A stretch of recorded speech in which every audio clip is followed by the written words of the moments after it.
Good morning. I'll call the 2008 MPC meeting. Oh, it's October 8th, 2024. 2008 was, yeah, anyways, I will call this meeting to order. Member Amber Link and member Shannon Laprise send their regrets they were unable to to attend. I believe that member Bigger is on the line. Yes. So I will take a roll call vote right now. No, I'll call this meeting to order. Sorry, I apologize for this. There's an organizational meeting coming up, so you guys can change all this.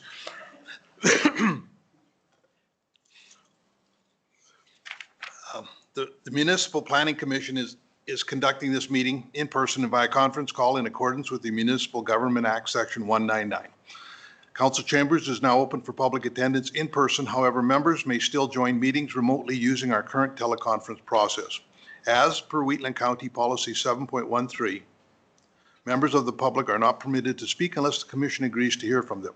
If the commission agrees to allow the public to speak, the chair will call upon specific individuals at that time. Please note this call is being recorded and will be uploaded to our website and or social media. For any individuals using the conference call line, we ask that you mute your phone to eliminate background noise. Everyone has a right to be present at the Municipal Planning Commission meetings. Any attendees that are considered disruptive to the progression of this meeting will be removed at the discretion of the chair as per Municipal Government Act, Section 198. We thank you for your cooperation and understanding. As we are having one member attending via remote, I will call a roll call vote. I'm Member Akers here. Member Larson? Here. Member Kester? Present. Member Clausen? I'm here. Member Bigger? Here. Thank you, Donna. So we have an agenda in front of us. Are there any changes, additions, or deletions? Through the chair to commission, administration would like to have DP 2024-078 withdrawn from the agenda today. Thank you very much. Any others? Yes. I was other planning matters. Could I have a short discussion? I need clarification on some planning matters. Okay, and so that will go at the on section 4. We'll call that 4.1. Sure.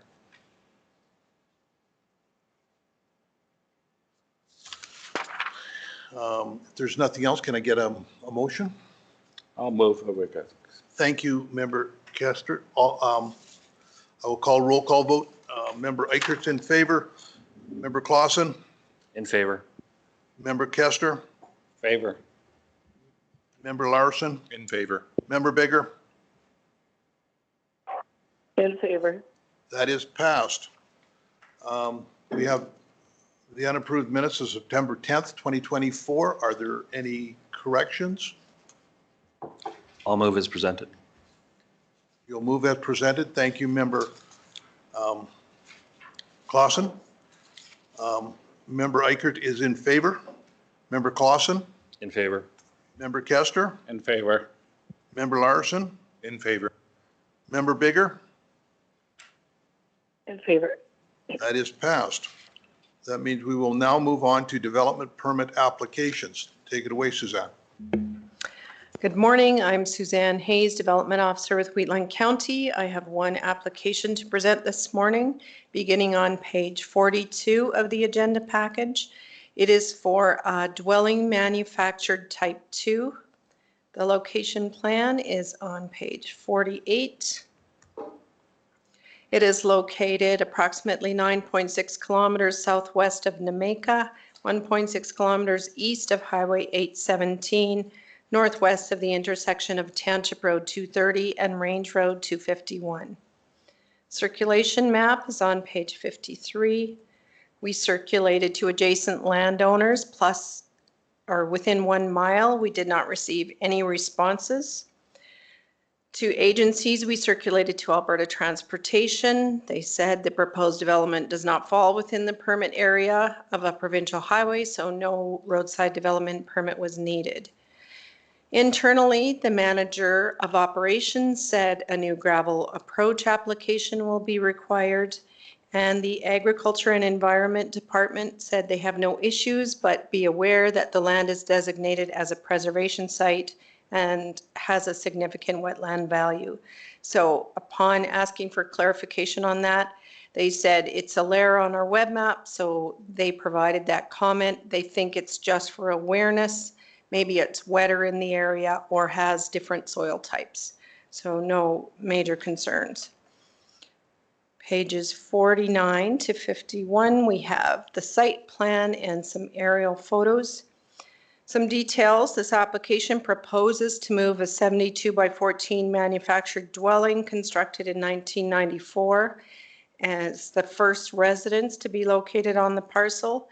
The dwelling is defined as a dwelling manufactured type 2 within the land use bylaw, which means it's a prefabricated transportable dwelling unit that has been previously occupied as a dwelling. The land use bylaw requires that manufactured dwellings be in a good state of repair and be constructed after 1976 to the Canadian Standards Association or applicable standard of the day. The dwelling location meets all setbacks and requirements of the land use bylaw. No variances have been requested. On the south side of the parcel, there is an existing approach. However, the applicant is proposing to construct a new approach on the north side so they can access their dwelling more directly. A dwelling manufactured type 2 requires that a pre-application inspection be completed by a safety codes officer or an engineer to determine the structural integrity and suitability of the dwelling. The applicant has completed this requirement and the inspection report did not identify any issues with the building other than minor repairs. They did have the inspection completed by a building safety codes officer, and some of his observations were that the manufactured home is on a steel frame with wood blocking foundation. Minor repairs are required to the siding where the additions had been attached, as they're not going to move the additions with the dwelling. The heat and ventilation system appears complete. The bedroom windows meet egress requirements. And they did recommend that interconnected smoke alarms are required in all bedrooms connected to smoke CO2 alarms in the main area within 5 meters of the bedrooms. And if the DP is approved, a building permit will be required for the relocation and setup of the manufactured dwelling. Water and wastewater servicing will be via a new well and septic. And staff's recommendation is found on page 43. It considered that the proposal aligns with the MDP and the LUB, and there were no concerns raised from surrounding landowners, the agency circulation, or the internal peer review. So staff are recommending that MPC approve this application subject to the 10 conditions, which include the submission of a refundable deposit and the recommendations identified in the inspection report. And that concludes my presentation. Please let me know if you have questions. Thank you, Suzanne. Yes, Member Kester. On condition number 7, combination of smoke and CO2 alarms are required. Is that CO2 or CO? Oh, sorry, that's probably CO. I've never heard of a CO2. It's, but it's not usually in a house. okay, it's CO. I'm sorry, my mistake. So that will be corrected. CO alarm. MPC's wishes? Yes, Member Clausen. I'd like to make the motion that Municipal Planning Commission approve DP 2022 2024-327 for a dwelling manufactured, subject to the 10 attached conditions as amended. Perfect. Thank you very much. Any discussion?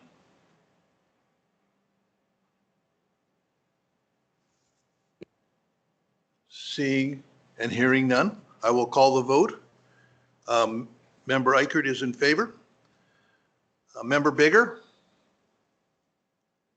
In favor. Member Clausen, In favor. Member Kester, In favor. Member Larson. In favor. That is passed. Thank you. We will now move on to subdivision applications.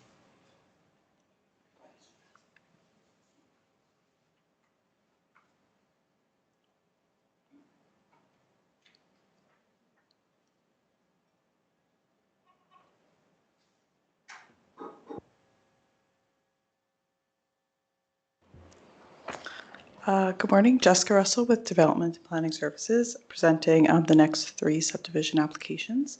The first subdivision application is SD 2024-010 to create a parcel within the southwest quarter of Section 27, Township 23, Range 25, west of the 4th Meridian.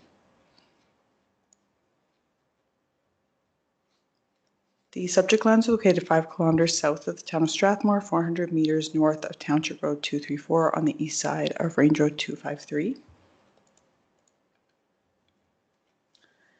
The application proposes to create two plus or minus 2.03 hectare parcels with a plus or minus 12.1 hectare remainder within a portion of southwest quarter of Section 27, Township 23, Range 25, west of the 4th Meridian. Proposed lots 1 and 2 are undeveloped. The proposed use of the lots is residential with dwellings and on-site private water and wastewater servicing. The application included a Phase 1 groundwater supply assessment and a PSTS assessment and site evaluation supporting the residential development of both lots 1 and 2. Both lots are required to have access from Range Road 253 to be put in. Lot 3 is developed with a farmstead, including a dwelling and accessory buildings serviced by existing water and wastewater infrastructure. The lot is accessed by an existing approach from Range Road 253.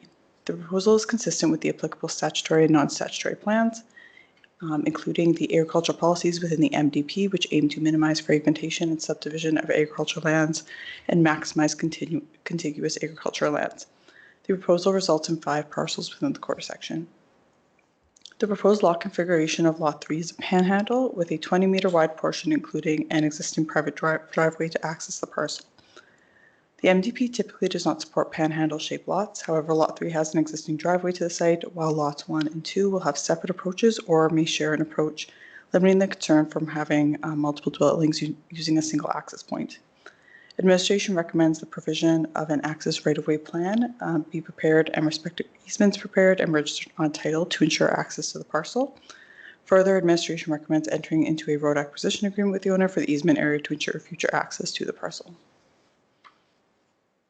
Pursuant to the Municipal Government Act, municipal reserve is required for lots 1 and 2, as a relatively small size of the parcel limits further subdivision and development in the future. In accordance with the MGA, municipal reserve may be required for Lot 3 as it is less than 16 hectares. However, based on the proposed size of Lot 3, the MDP would support further subdivision and development in the future. Therefore, administration recommends deferral of municipal reserve by means of a deferred reserve caveat for Lot 3. Administration is recommending that the Municipal Planning Commission approve subdivision application SC 2024-010, subject to the conditions stated in the planning report. Thank you. Thank you, Jessica. MPC's wishes?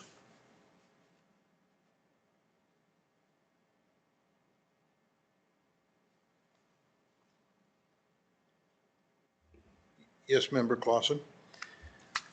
I'll make the motion that the Municipal Planning Commission approve subdivision application 2024-010, subject to the conditions. And there's 8 of them. Thank you very much. Discussion? Yes, Member Clausen. I believe I've been on this road before. There's a lot of residents on there, and there was some issues with dust control before, correct? That is correct. And is it triggering the 100 cars per day? Or does staff have that answer? I will direct that question to administration.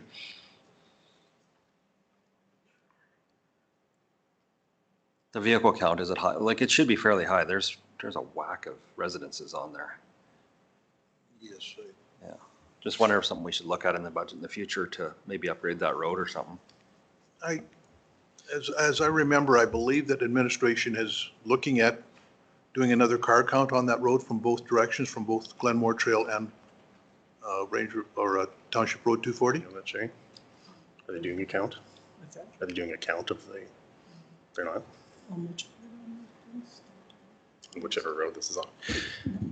Through the chair, typically we would require, if it's like a larger scale development, we'd require a traffic impact assessment, which would assess these, but usually for kind of one-off residences, it's a little bit different.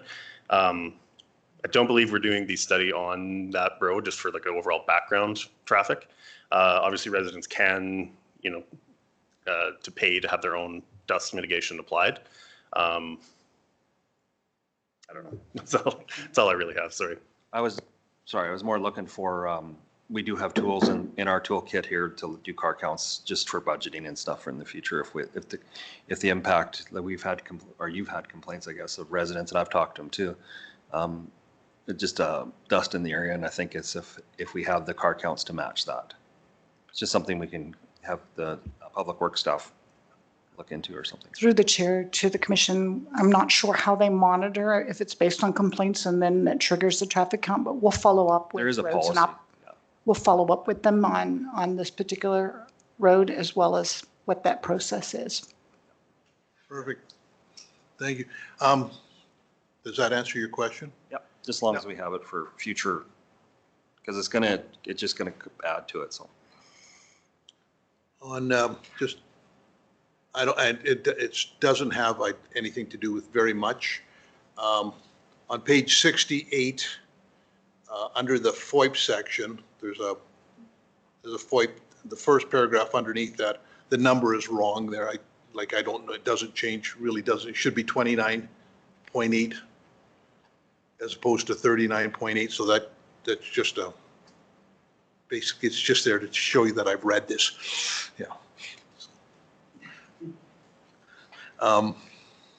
Any other discussion? If not, I'll call. Sir. Oh, sorry, Member Kester. Further to Member Glossen's comment, I'm concerned, we've already got a road over here, I guess.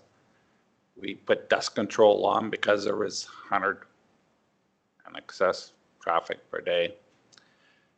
And if we start doing that different places all over the county, those roads are banned. Council also has a policy not to construct any banned roads. It's a detriment.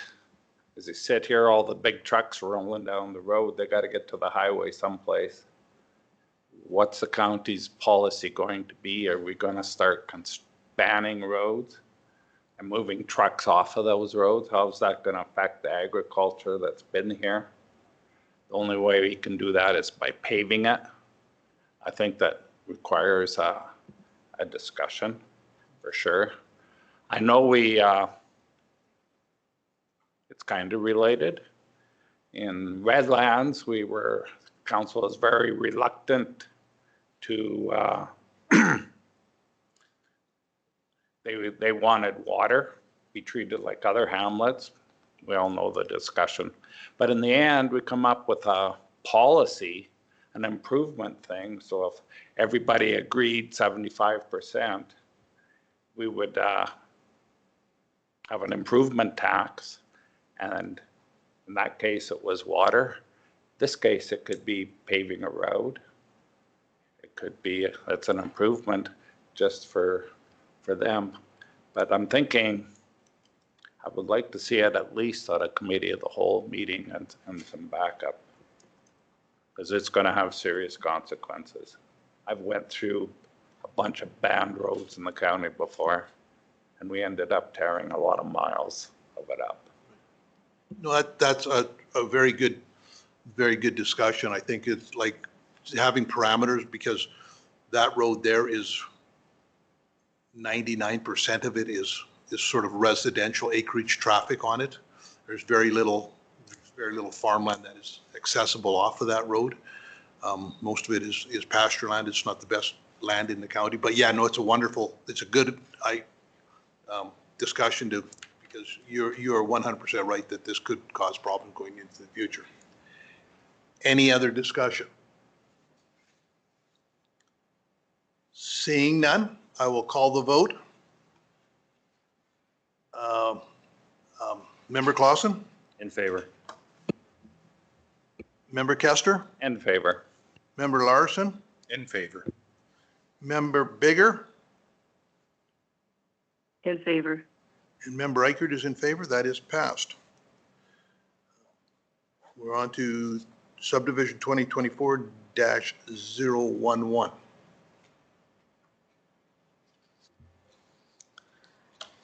Subdivision application SD 2024-011 is to create a parcel within the southeast quarter of Section 14, Township 22, Range 25, west of the 4th Meridian. The subject lands are located 5.4 kilometers northeast of the hamlet of Speargrass, immediately northwest of the intersection of Range Road 251 and Township Road 222. The application proposes to create a plus or minus 6.16 hectare parcel and a plus or minus 58.48 hectare remainder within the southeast quarter of Section 14, Township 22, Range 25, west of the 4th Meridian. Proposed Lot 1 is developed with a farmstead and accessory buildings serviced by existing water and wastewater infrastructure. The lot is accessed by 3 existing approaches from Range Road 241. Lot 2 is undeveloped and used for agriculture with no change of use or development proposed. The lot will require access to Range Road 241. The proposal is consistent with the applicable statutory and non-statutory plans, including the agriculture policies within the MDP, which aim to minimize fragmentation and subdivision of agricultural lands. In accordance with the Municipal Government Act, municipal reserve is not required as one lot is created from the quarter section. Administration is recommending that the Municipal Planning Commission approve subdivision application SD 2024-011, subject to the conditions noted in the planning report. Thank you. Thank you, Jessica. MPC's wishes.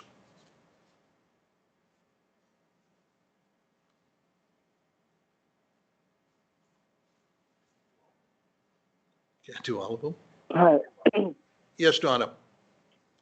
Okay, I move that Municipal Planning Commission approve subdivision application 2024-011, subject to the following conditions, 1 through 7.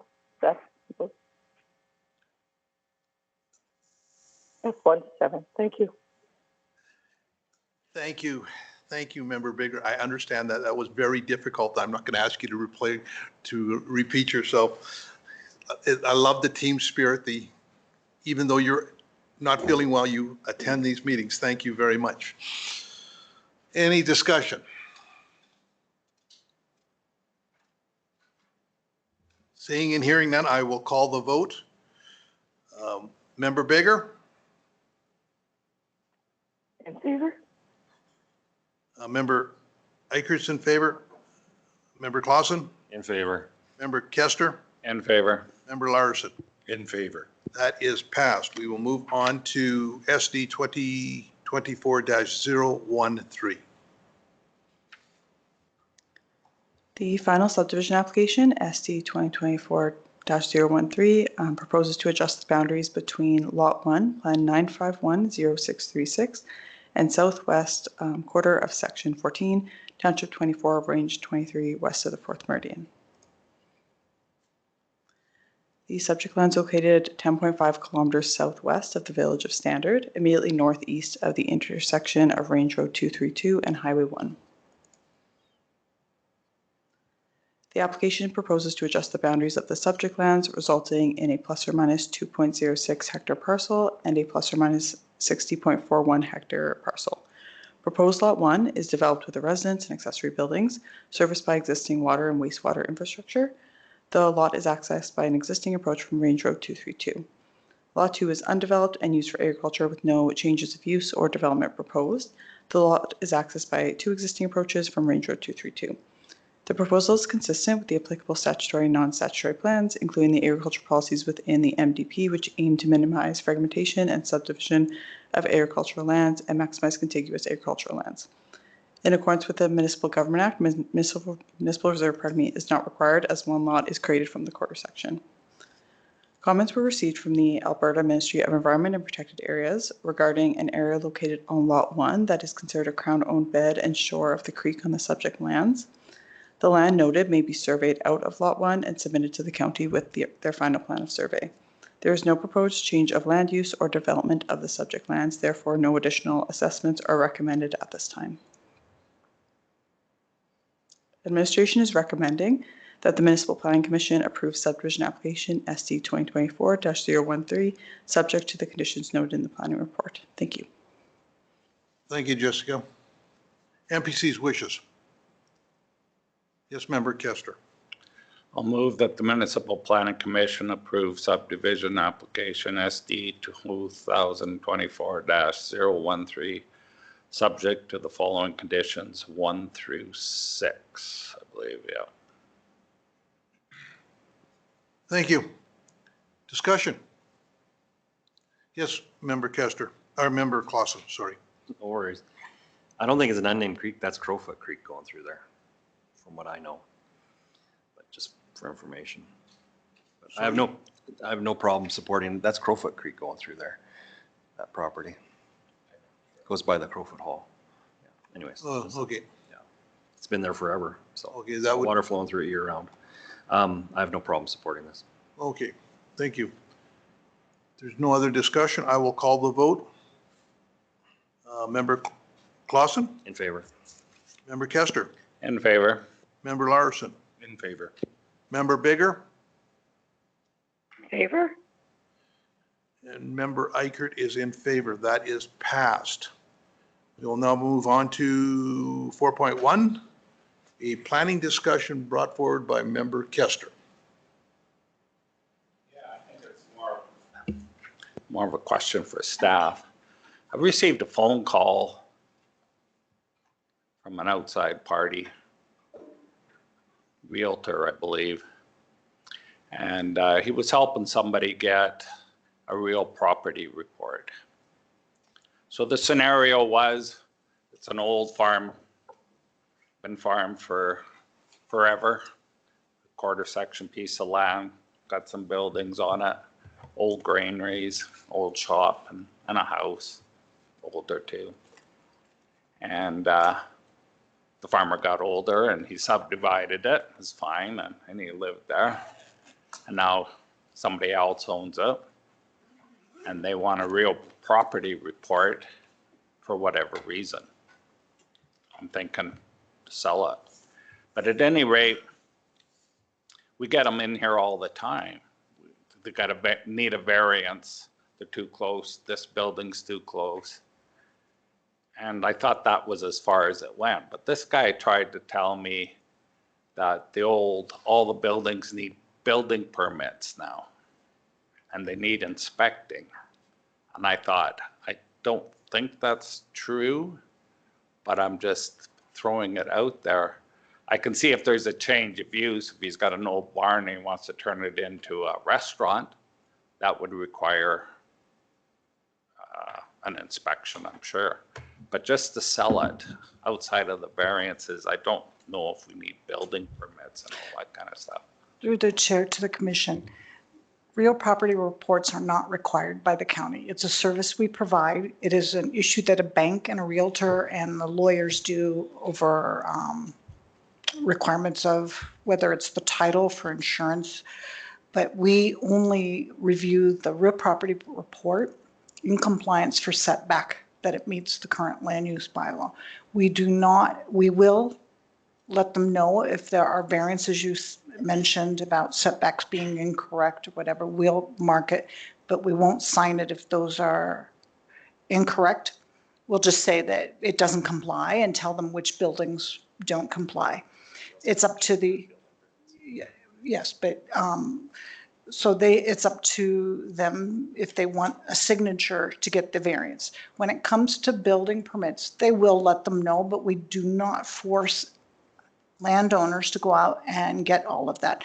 If the person buying the property requests as part of their purchase and sales, they may have requested it. We don't force people to go out and get building permits. We'll bring it up that you didn't get a DP, it's over a certain size, or we'll bring up where they don't meet the compliance thing, but we don't enforce them to go beyond that. Okay, thanks. Yeah, I tried to, part of the conversation was that we're the only municipality around that he deals with that ours aren't the same as everybody else's. Through the chair to the commission, the rules are pretty similar on how our PRs are done. It's because it's a service we all do that's based on land use setbacks. What we do, people ask us is they don't like it if we only mention one part. The buyer gets upset if they find out later that we didn't tell them that, oh, this didn't have permits, because they do it for their own assurances of what they're purchasing. But we do let them know that there's non-compliance with these buildings, these structures, and then leave it up to the landowner. And most want the stamp with the signature that it complies, which is why the landowner then feels compelled to go and get those variances or permits. Okay, thanks for that. I'll be better equipped next time I get in a conversation. Thank you. Thank you for that. That's good to know. Do we charge, does the county charge to do a real property report? Like when you're asked to do it, do you charge, is there a charge on that? Through the chair to the commission, yes, we do, for the service that we provide for the person's time to review the documents, as well as do the research to see if there are any building permits, development permits outstanding. Okay, So, thank you. yes. It's good discussion. Any other discussion? Just one question. So on my property, I have, most of my buildings are grandfathered in. But I have 2 granaries. They're on skids, and they're within feet of my property line on the road allowance. I applied for a building permit. I was denied. I appealed it, and the appeal granted it to me because it was on skids and they want to build a road, and I can move them if I have to, and there'd be no cost to the county, and da-da-da-da. So if I was to do a real property report, do you research them back, or you would rely on me to say, hey, I got a permit for that to have that variance? Through the chair. So there's a couple different things that come into it. So when it's section 643 of the Municipal Government Act, which deals with non-conforming buildings. So anytime a land use bylaw changes, like if it could have been at the time that those were in compliance, and whatever the setback is, you put those, that could have met that setback. When a new land use bylaw comes out, it could maybe change it so that it doesn't meet that setback anymore. Now it falls into that non-compliance part. So you're right, or non-conforming. So it's grandfathered, it may remain, but it doesn't remain in accordance with the current land use bylaw. So you don't have to move it or anything like that, and that's what Sherry was getting at. If you do want us though to put a stamp on it and say, yes, this complies with the current land use bylaw, we can't do that because it doesn't. So in that case, what you'd want to do if you want that stamp is to get a development permit to vary the setback. But again, that's kind of an optional thing because the building can remain. It's more just if you want the compliance stamp of it. But once you had it on a previous bylaw, it's good for everyone. Okay. Thank you.